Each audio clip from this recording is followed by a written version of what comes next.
První panel začne hned teď a ten ještě před samotným panelem uslyšíte úvodní řeč, kterou nám tady přednese Shaun McCarthy. Já jsem moc rádi, že právě Shaun McCarthy otevře naší debatu a nějakým způsobem nastaví témata, o kterých budeme dál debatovat.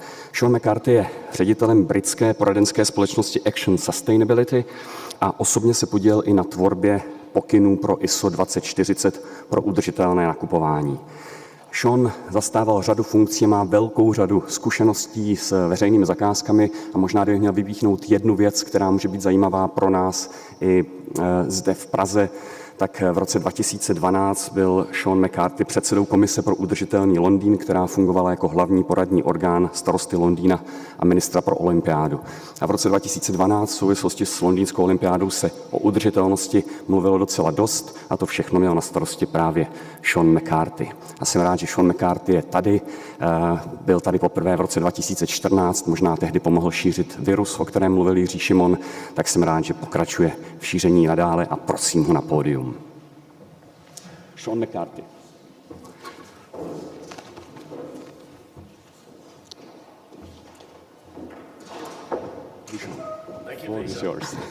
Thank you. Good morning, everybody, and thank you, Vice Minister and the team for inviting me here today. As Peter said, I was here 4 years ago talking about sustainable procurement, and it was in a much smaller room than this. And then it was in a far less grand room than this. And there were fewer people. So there's obviously something happening here, and that's really great to see. Oh, the magic stick does work. Okay, so as Peter said, this is me. I'm here to talk to you today primarily as a Director of Action Sustainability. I do a whole load of other things. Peter mentioned the London Olympics, where I chaired an independent commission for 7 years, overseeing the sustainability of London 2012. And much of what I do today is kind of based on learning from there, including the supply chain school, which I chair, and I'll be talking about that a little bit later.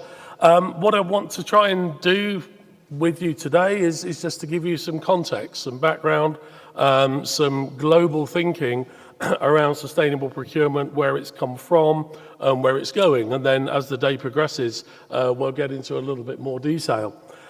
So the evolution of sustainable procurement, where did it come from? Well, it didn't start in 2005, although my slide starts in 2005. Those of you that are old enough to remember the 1990s may remember the sportswear industry, companies like Nike and Adidas receiving a lot of really bad publicity due to labor abuses in their supply chains. And this became toxic, to pick up the theme of a virus. This became toxic for those businesses.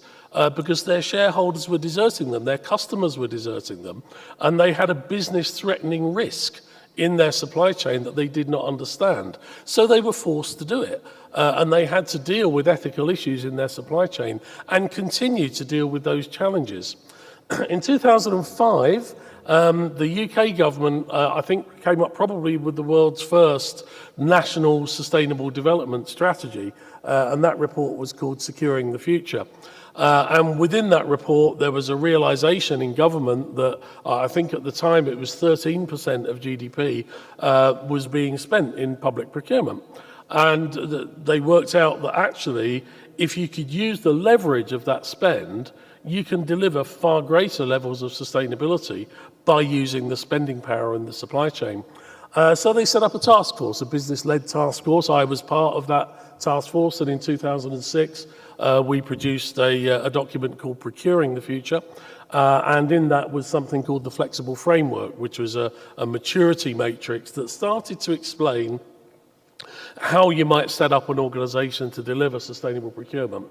In 2010, we had a standard, a British standard, BS 8903, which was the world's first standard in sustainable procurement, building on the ideas from the Flexible Framework and expanding them into a complete standard, an instruction manual, if you like, that tells you how to do it. Meanwhile, in France, there was a standard being developed. In the wonderful world of standards, we didn't talk to each other, so we had no idea that the French would developing a standard, and the French had no idea that we were. So we ended up with two rather different standards. In 2013, we came together around the world to say, well, this is an important subject now for the world. We need an international standard that actually works for everybody. And that process took 4 years. And you go, well, why does it take 4 years to write a standard? That's incredible. But we had 40-odd countries. We had an enormous amount of discussion and coming together of ideas. And I think what we have now is a very robust standard. So sustainable procurement is there now. It's on the international stage. It's happening. So what is sustainable procurement? Well, this was the definition we came up with in 2006. Using procurement to support wider social, economic and environmental objectives in ways that offer real long-term benefits. I like that.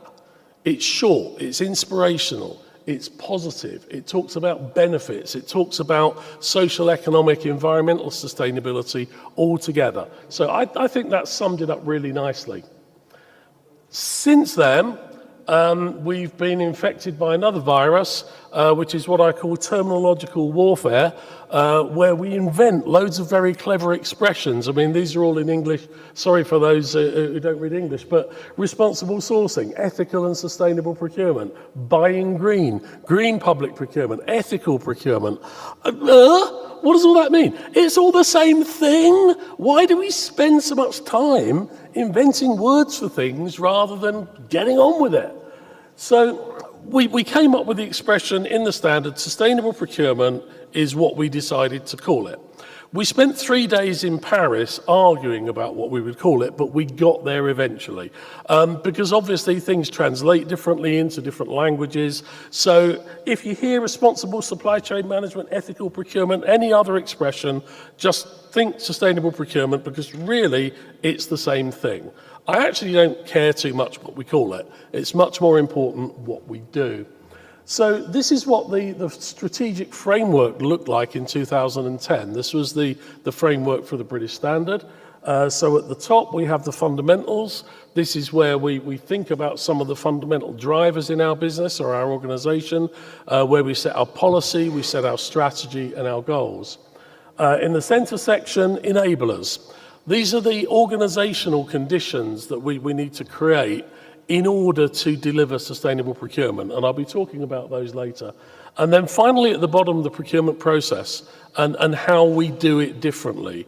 For me, you need all of those ingredients. It's not just about, we'll have some different questionnaires and we'll do our tenders differently and we'll evaluate differently. It's a whole strategic approach to procurement that we need to change. So here we are in 2017, and this is the definition that the ISO committee came up with. Procurement that has the most positive environmental, social and economic impacts possible over the entire life cycle.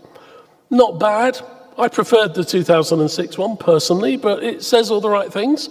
And once again, the whole thing is about positive. I think we've moved away, the world has moved away from thinking about risk and thinking about avoiding harm and thinking about avoiding negative impacts. Yes, we do those things, but I think we've demonstrated over the time, certainly I've been involved in sustainable procurement, that you can deliver some amazing positive outcomes by thinking differently and by doing things differently. So this is not just about risk mitigation, and we talked a lot about that when we developed the standard, and I think we've got the right words in there that actually describe that. So, what's changed? I've just described a 10-year cycle in 5 minutes. What has changed? Okay, procurement hasn't really changed. It's pretty much the same thing, and I travel around the world talking to people about this, and procurement professionals around the world understand each other.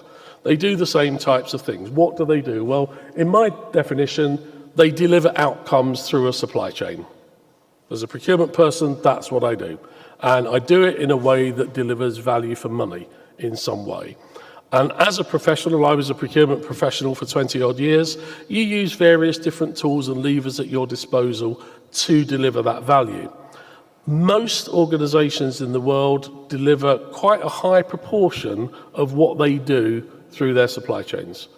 I work a lot in the construction industry, and typically you get a main contractor that's managing the construction, but they do very little. 80% of what they deliver is through a supply chain. If you look at Red Bull, the soft drinks company, they make nothing. They outsource everything. It's just a bunch of guys travel around the world following the Grand Prix and the motor racing and that sort of stuff, and they have a few board meetings, and everything is delivered through the supply chain. So all of you in this room will be responsible for delivering something through your supply chains. What's changed? Stakeholder expectations have changed massively. That there is now an expectation around the world that we will worry about what happens in our supply chains, and we'll be concerned, and we'll be good citizens, that we'll be concerned about climate change, that we'll be concerned about modern slavery, we'll be concerned about air quality, and many, many other impacts, social value that exist in our supply chain, and positive things that we can deliver. So societal expectations have changed, client requirements have changed, government, public procurement makes a big impact on that around the world. So as public procurers, you have the opportunity to influence those supply chains. So then what goes wrong? When we start to think about how we deliver some of these outcomes through our supply chains, we start to put things in contracts, we have nice questions in tenders, we start to award on a much more qualitative basis and not just lowest price. What you will find when you get there is that your supply chain will not be competent to deliver on high standards of sustainability. Why should they be? You're suddenly asking a supply chain to do something that it didn't do before. What you will find if you keep going down that selective route is you'll end up with a smaller and smaller number of suppliers that can deliver your sustainability expectations. What happens in basic economics when you have a large number of buyers and a small number of suppliers? The price goes up. And that perpetuates the myth that sustainable procurement costs more. Sustainability does not cost more. Bad procurement costs you more. So one of the things I would advocate to you is there needs to be some investment in the skills and the competence of your supply chain if you're going to deliver a competitive market. It's very important to think about that. There's also a lack of data. We don't really know when we ask for something in a supply chain, we request some sustainability outcomes, we don't necessarily measure what goes on. We don't necessarily manage the performance of our suppliers. So the lack of data starts to become an issue. What that's driven, certainly in the UK and in other countries around the world, is collaboration. It's not possible, I'll talk about the supply chain school in a moment in the construction industry. It is not possible other than for very large global organizations like Unilever to educate an entire supply chain. So you need, the market needs to start thinking about those people over there that were my competitors and are my competitors, I need to work with them because we both have the same problem. So collaboration becomes important, measurement becomes important. So there's a whole new demand on our supply chain and a whole new set of ideas that we need to try and embrace. Engaging your supply chain. As I mentioned earlier, I chair something called the Supply Chain School. It's a collaboration now of 77 businesses in the UK. We started it in 2012. It's a virtual learning environment. We have nearly 40,000 learners involved in this environment in some way or another, and around 10,000 businesses in the supply chain. All learning, all looking at e-learning, coming to conferences, coming to workshops, developing their competence, measuring their competence in an online environment. And that's a huge success, and it's starting to really drive sustainability standards up as customers demand more and more. These are the companies that are involved. As I say, there's 77 of them. You may recognize some. But that's a great example of an industry coming together and tackling what is a major, major problem. These are some of the impacts that we have. So we've surveyed our members, 600 members responded last year. 66% say they've increased their community engagement. 48% say that the school has helped them to reduce their carbon emissions. There are another stunning one there on modern slavery. 63% say that they've increased their knowledge of modern slavery, and 82% say the school has helped them to do that. There are also significant business benefits for the suppliers in the supply chain. So 43% are saying they're winning new business as a result of engaging in the school. 58% are saying they're learning to be more collaborative. 73% are saying they have a better understanding of sustainability. This is the sort of power you can create when you collaborate, when you come together and you give a consistent message to your supply chain and you support them in what they're trying to do. Measuring performance is another very significant issue. My business has developed a little cloud-based web application that enables you to measure your sustainability performance of your supply chain in real time. So they report how they're doing against a contractual commitment, and you can do something about it in the course of the contract. Rather than audit.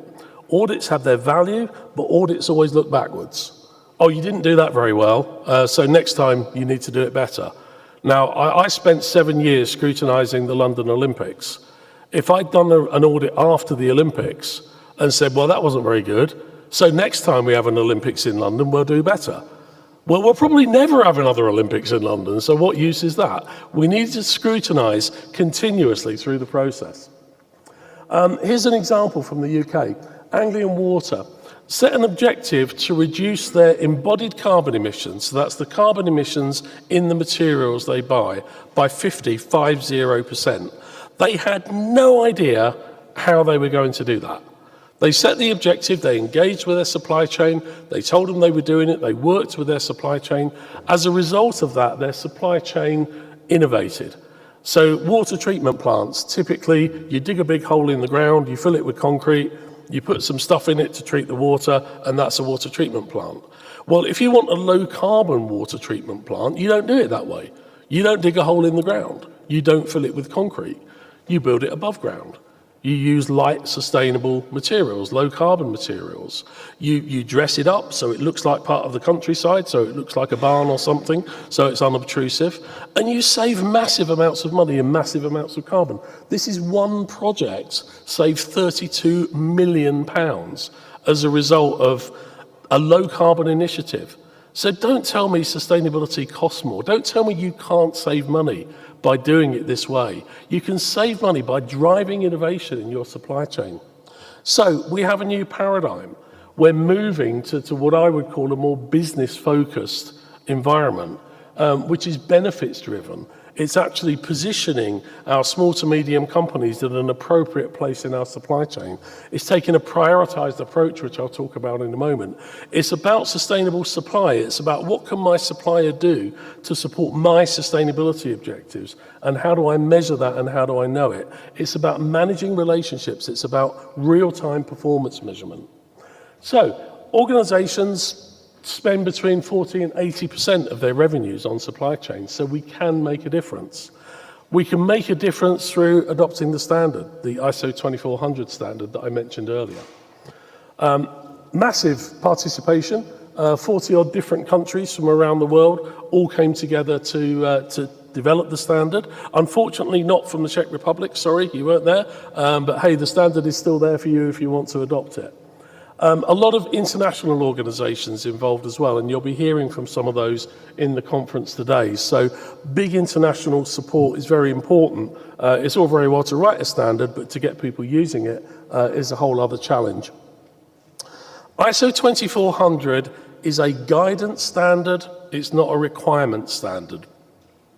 What that means is, if any of you are familiar with ISO 26000, it's similar to that. If you're familiar with ISO 9001 or 14001, where you get an audit, you get a certificate on the wall, and then the auditor comes back and you get another certificate on the wall, it's not like that. It's there for guidance. It can't be certified. Of course, you can have an audit performed as part of a piece of work to understand what your action plan looks like, but it's not certifiable. And I prefer it that way, because I always think that audits are like a competition between how good the auditee is at hiding all the bad stuff and how good the auditor is at finding it. And that's not a very positive relationship. And I work with a lot of clients in the new way, where we'll come in and we'll do a review and we'll look at what the client is doing and we'll develop an action plan with them. Well, because there's not the tension there to say, I must get this certificate, I need to get this many points to get the certificate, they'll be completely open with us. They'll tell us exactly what's going on. And then we can work with them and we can develop an action plan and we can develop a productive relationship. So the strategic framework in 2017 looks a lot like the British standard, except the fundamentals and policy and strategy are broken out. The enablers are pretty much the same. The procurement process is pretty much the same. The ISO standard is much better, and there's much better advice in the bottom blue section there on procurement and how you do it differently. And a lot of the subject matter of today's conference is that, and I think you'll find some very, very useful guidance in the standard. So let me just take you through it very briefly. The fundamentals at the top. When you start thinking at a high level, a senior management level, about sustainable procurement, what is it I'm trying to achieve? One size does not fit all. Okay, a local authority organisation in a rural area of this country will be very different to a big government department. An IT company is very different to a mining company.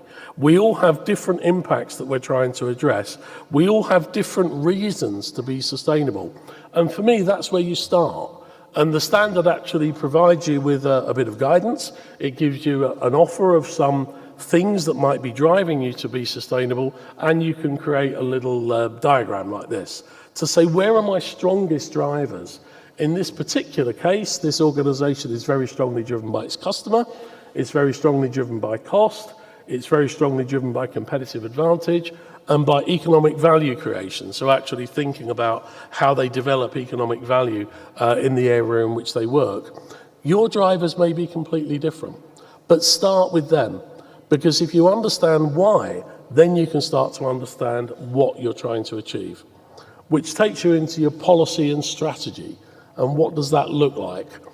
It can be written down. There are many examples around the world of sustainable procurement policies, usually quite short documents, quite specific. This is what we expect of our supply chain. It's putting an early signal out there to your suppliers, so there are no surprises. That's another way of stopping the price go up. Supply chains don't like surprises. They put the price up if they get a surprise. So think about how you're going to communicate your broad needs with your suppliers. Think about how you translate that into smart objectives. And this is an example from one of my London-based property clients. And they have a corporate objective at the top, which is wonderful, isn't it? To deliver a legacy of social and economic benefits for Londoners. Oh, isn't that wonderful? Isn't that nice? I can't buy that. As a procurement professional, how do I go out to my supply chain and say, tell me how you're going to deliver an economic and social legacy for Londoners? Your suppliers will go, what? Are you smoking the wacky-backy or something, But the smart objectives below, I want 20% of my supply chain expenditure to be in London. I want 25% of my supply chain workforce to be resident in London, and I want 6% of my supply chain workforce to be apprentices. I can buy that, I can measure that, and that delivers on the big lofty objective at the top. And it's about, this whole thing is about translating some really good high-minded principles into things that procurement people can do. Enablers. What do I need to do to my organization to change it? Well, I need to sort out some roles and responsibilities. What are my top management doing? What are procurement management doing? Do I have a champion in my organization? What do the rest of the staff do? One of the arguments that we had in the debates, discussions, civilized. They weren't arguments, honest. Who is this standard for? And the guy from Finland said it's for procurement officers. And I said, no, it's not. It's for anybody in an organization who participates in a procurement decision or works with a supplier. When you think about that, that's a lot of people in your organization. And how do those roles and responsibilities pan out? By the way, I won the argument with the Finnish delegate, and the standard says it's for all of those people. So, roles and responsibilities. Leadership. This is a London 2012 example. All of the people here were responsible for leading the London Olympics, and my commission on the left-hand side was there making sure that they do it. All of those top management had sustainability front and centre as one of their objectives that they wanted to achieve. And that cascaded down through the management system with bonusable objectives for executives, for objectives going down through the supply chain and through the staff in the session. So the leaders are very important. And I often hear the expression management buy-in. We need to get management to buy into this idea. No, you don't. You want them to lead. That's what leaders do. It's not about management buy-in. It's about leadership. Training. Training is very important. It's important for procurement people. Procurement people are not experts in sustainability, and they need to be supported. They need some professional advice around them to help them to do what they do.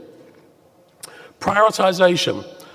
Continuing on the one size does not fit all theme, not all of your supply chain will have the same sustainability impacts. Not all of your supply chain will contribute to your sustainability objectives in the same way. So at the heart of the standard is something that I call heat mapping. In the standard, they call it setting priorities, because heat mapping didn't translate into Hebrew, apparently, so we couldn't call it that. We called it setting priorities. So you just set up a matrix. You get a workshop of people together, and you start to think about, down the left-hand side of the matrix, what you buy. So your categories of supply. Across the top, your sustainability impacts. What is it you're trying to achieve? And you'll find as you go through your supply chain, some parts of the supply chain are more impactful than others. And those are the ones you concentrate on first. So your sustainable procurement strategy then says, I'm going to do the red ones first, I'm going to do the orange ones next, and I may do the green ones one day, or I may not. So it's about really focusing on where you can make an impact, where you can make a difference. Procurement process. How do we do it differently? This is a procurement cycle from the Dutch delegation, but they all look very similar. I'm sure you've seen something similar to this before. So what does a procurement person do when they've got a new sourcing assignment? Well, they understand the organizational needs. What is it we're trying to achieve? They analyze the market. What market is out there to be able to do what we want, and how does it work? And they look at the costs.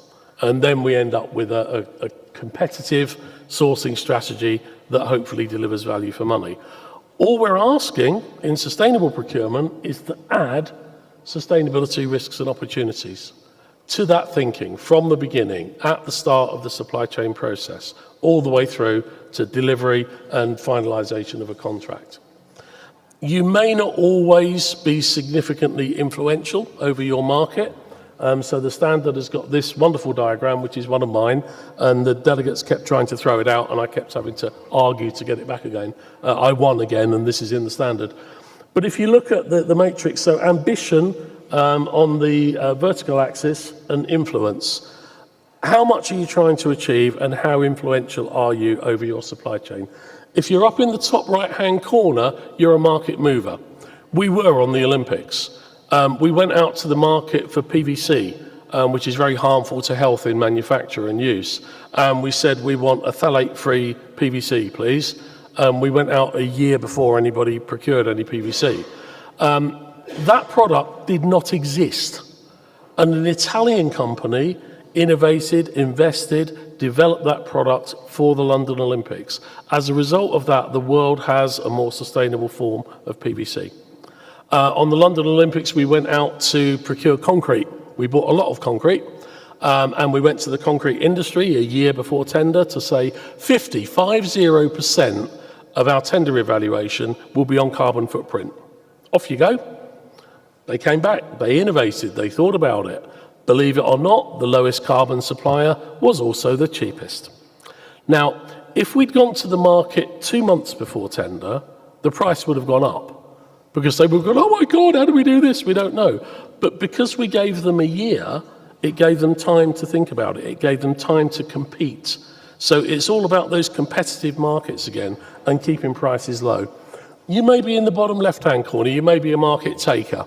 And if you procure IT, You know, you get a little bit of equipment like this, and when you get it, it's inside a box that size, inside another box that size with a load of packaging. Well, I can't influence the packaging strategies of Dell or Toshiba or Hewlett-Packard or whoever.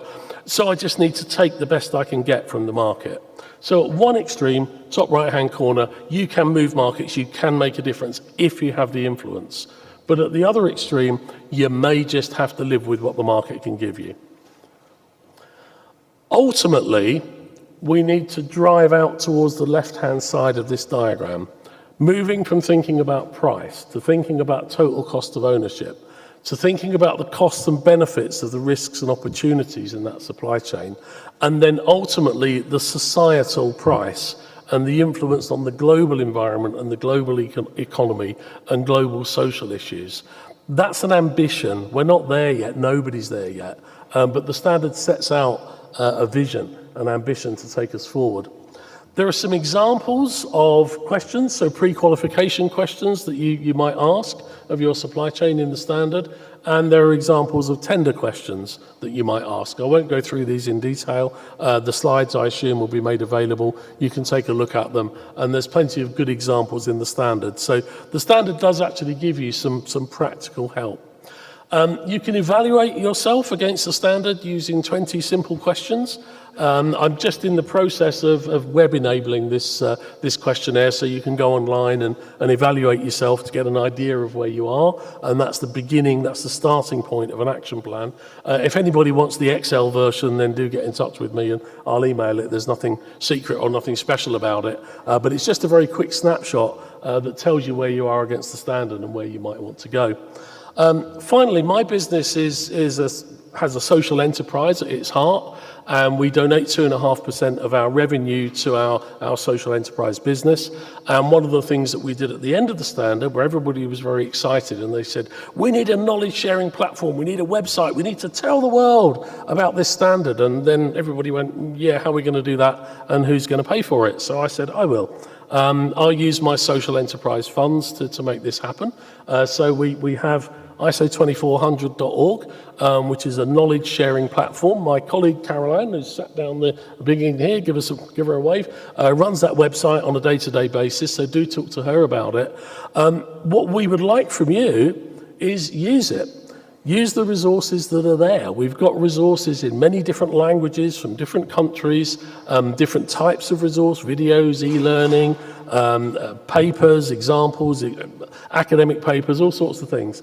But also you can contribute. If you look on the far right-hand side now, contribute now. If you have a case study, if you have an example, if you've learned something, then please share it here. We've had nearly 50,000 views of our resources on this website in just over 12 months. So it's really growing. And what we want to do is to create a global community around sustainable procurement. So we're just in the process of giving the website a refresh. We're going to put the gap analysis tool so we can start to develop some benchmarks, and we can really start to create a global community around sustainable procurement. So finally, sustainable procurement has evolved over the last 20 years. We don't have another 20 years to make this business as usual. Thank you very much for listening to me, ladies and gentlemen. That concludes my presentation. Thank you.